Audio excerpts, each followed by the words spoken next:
I'm so excited to share this video. This video is going to be a free video where I'm going to share all about a unit I just did with my kids, ages 1 to 17 years old, on kites and wind. The inspiration was kites rise highest against the wind, not with it.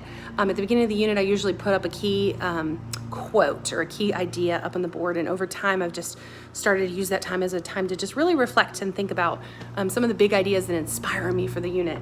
And so I always like to have that hanging up.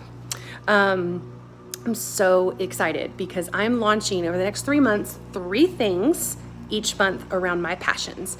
I love encouraging and inspiring moms in areas of family communication, in areas of beginning fitness, and in areas of home education. And so every month I'm going to offer something free, something cheap, and something deep. This is the free thing. I'm offering a free video. I'm going to share all the resources that we did in our homeschooling kite and wind unit to kind of share with you all that I've researched and learned over 11 years of homeschooling and networking with moms. And maybe that can inspire you and encourage you for something you'd want to do in your home. And then something cheap that I'll offer each month will be around one of those topics of beginning fitness, education, or communication. You'll have access to a Facebook group where I will do a live and you'll pay for that seminar. It'll be cheap. It'll be $10 per person. So super cheap, super affordable for anybody. And then the third thing, something deep that I'll offer, will be one-on-one coaching for moms. I only have a limited number of spots because I have 8 children, but every month I'll have a limited number of spots that if you want me to talk with you and sit with you and hear more about all of your concerns, all of your thoughts, and give you encouragement and inspiration on either your fitness journey, your home education journey, or your family communication, I would love to coach you through that one-on-one. So let me show you everything we've been doing in our homeschool with these resources. So first off, I will start with the chapter books that we did.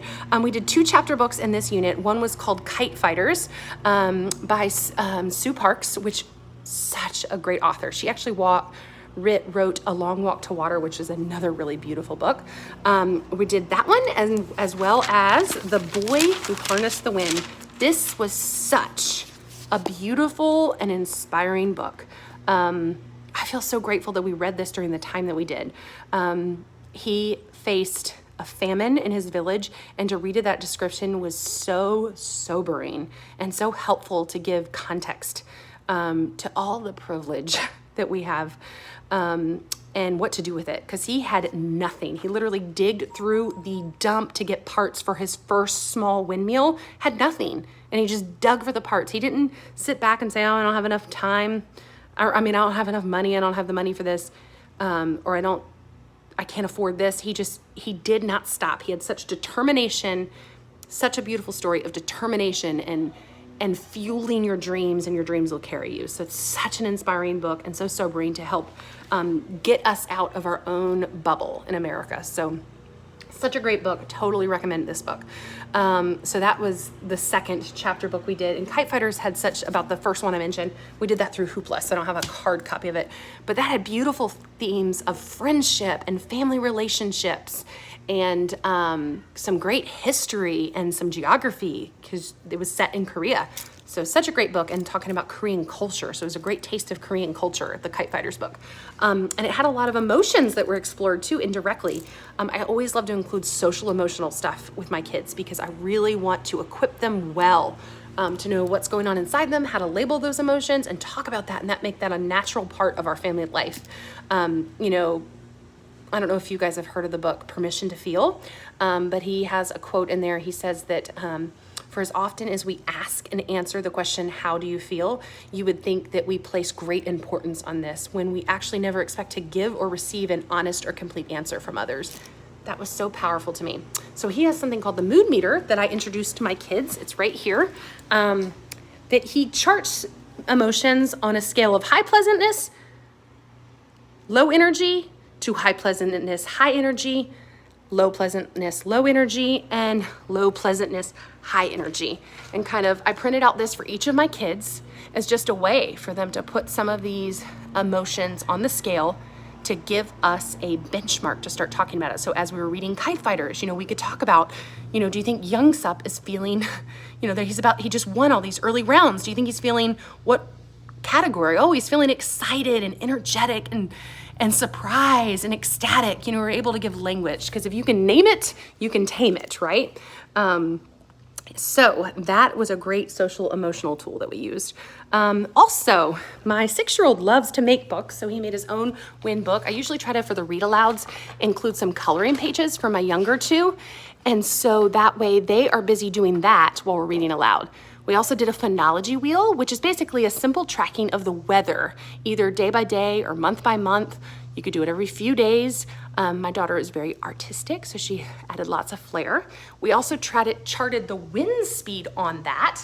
So the wind speed, we downloaded a wind compass that was just this super simple app that had a wind northeast, southwest direction that you could see, and then the actual wind speed, which was very helpful, because to fly kites, you want the wind speed between 8 and 10 miles per hour, or else the kites won't get up very easily. And so we were carefully tracking the wind speed on our phonology wheel, because we wanted to be able to go on a day that the kites would get high. So here's what the wind compass looks like on the app. And what's nice too is I already had that downloaded, so they would look at the wind compass each day to put the wind speed. Some of them chose to put the wind speed on their phonology wheel. What's nice too is we just had one, well, I'm sure we've had many, but one of the bad mornings that nothing was going as planned. I went ahead and packed up like the 4 youngest and just went to the neighborhood park so the older kids could work in peace here with their math. But we brought the wind compass, because at the park we were able to then see what is the wind speed on the way to the park. And then when the wind started changing a little bit, we were able to look at the wind compass again and see how it's changed since we've been at the park. So that was a lot of fun, an easy tool that was easy to apply anywhere. And I found that my kids were out and about asking, well, what is the wind speed now? And then by tracking the wind speed, we were able to then take advantage of Kite Day. And Kite Day was the day that we got that wind speed that was over 8 miles per hour and could go and fly our kites at a good location that was, you know, up more on a hill, not guarded in by trees, so they could really get the full impact to the wind.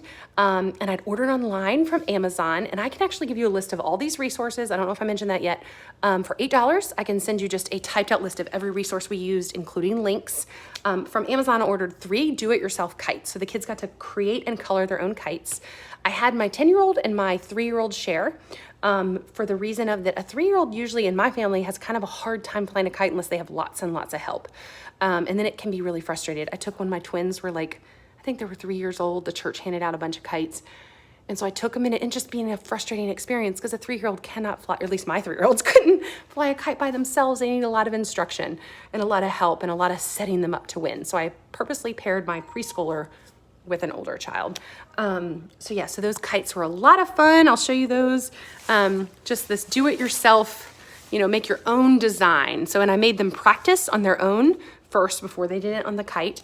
And they also had done an Art Hub for Kids video. We used to go crazy over Art Hub for Kids videos. I think we've done like all the free ones, and we even signed up for a few months. That's a great resource, where they got to make their own kites. So they had practice making them before.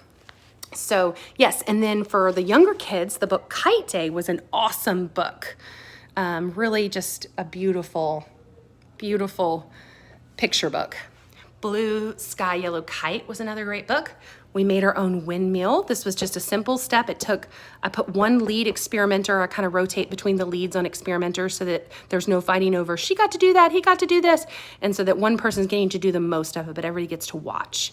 But of course, you could always buy 4, but I find that 1 is great on things like this, because then there's really the anticipation and the joy, and everybody gets to watch each step. So this book is great. Introduction of verbs, and since it's verbs, we definitely acted out all the verbs. Love this book. This series in general is a great series.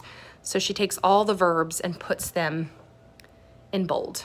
So, and really goes in, I mean, some of the concepts she goes into grammatically. This is an interesting book because it captures the intention of younger kids, but yet she goes to pretty complex understanding of verbs that I would say in some curriculums would label to like middle school level understanding of verbs, because she breaks it up into the different types of verbs. So I highly recommend this series. I really love this series. This book, When the Wind Stops, such a beautiful book. Love the way that the illustrator showed the wind.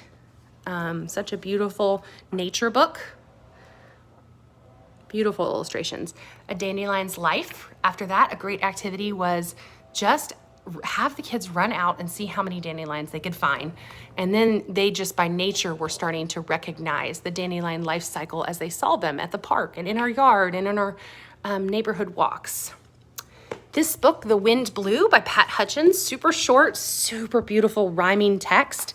I ended up making a reader's theater script out of that, which I will include for free in the resource list if you decide you'd like to purchase that. And it has 5 different parts, but you could adapt it to less or more. We had so much fun with this book. Several of my kids ended up memorizing several of the lines. Reader's theater is a great way to build readers' confidence, cooperation, and just the joy of reading, because kids love to perform.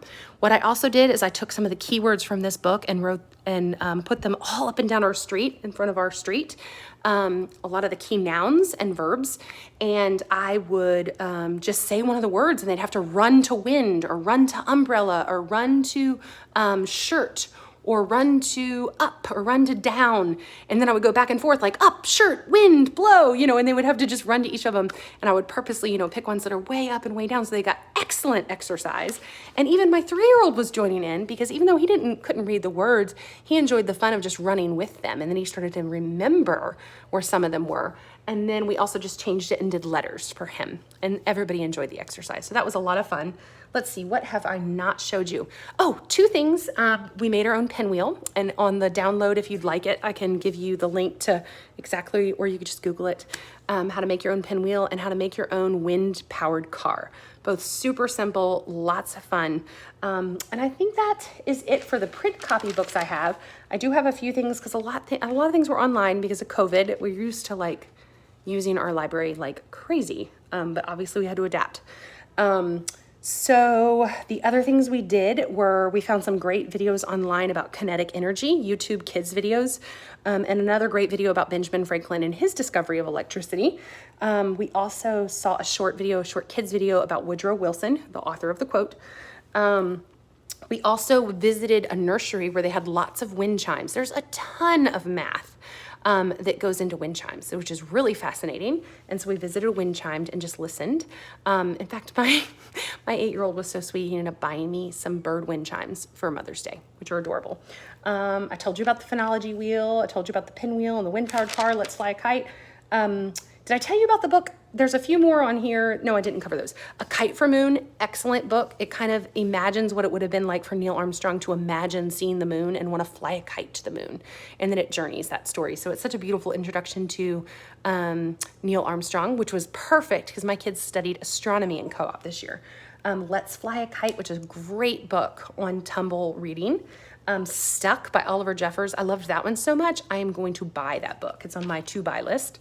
And I want to follow up with my kids on a conversation because it's this kite gets stuck in the tree, but what a metaphor for when we feel stuck. So there's some excellent metaphors and opportunities for social, emotional growth and labeling. So Curious George Flies a Kite. Of course, we hit that for my younger crowd. Catch the Wind was also a great one. And Contest Between the Sun and the Wind. So I think that about wraps up all the resources we used. I hope you enjoyed this, and I hope that you will join me for, I'm so excited, the first seminar that I'll be doing. That'll be just $10. That'll be in a Facebook group, and I will be just going over, this is perfect for the beginner homeschooler, even if you're already homeschooling, or if you're just considering homeschooling, because I'm really, my goal is to encourage and inspire a foundational view of homeschooling that can just be so winsome and compelling, because there's things I just wish I knew. I was a homeschooler by accident. I was only going to homeschool 1 year, and I started homeschooling, and now I'm on my 12th year, and so I just love encouraging homeschooling moms. So that's the whole focus this month is education. And then I also do have a limited number of spots for one-on-one coaching that I would love to explore with you if you'd like to have questions about that. And the download of all this resources for $8. I'd be happy to do that for you if you want it all typed out.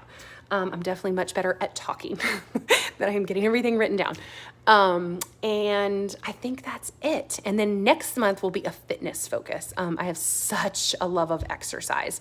So June is education. July is fitness, and then August is communication, because those are 3 of my passions and my experience. So hope you're having a great day.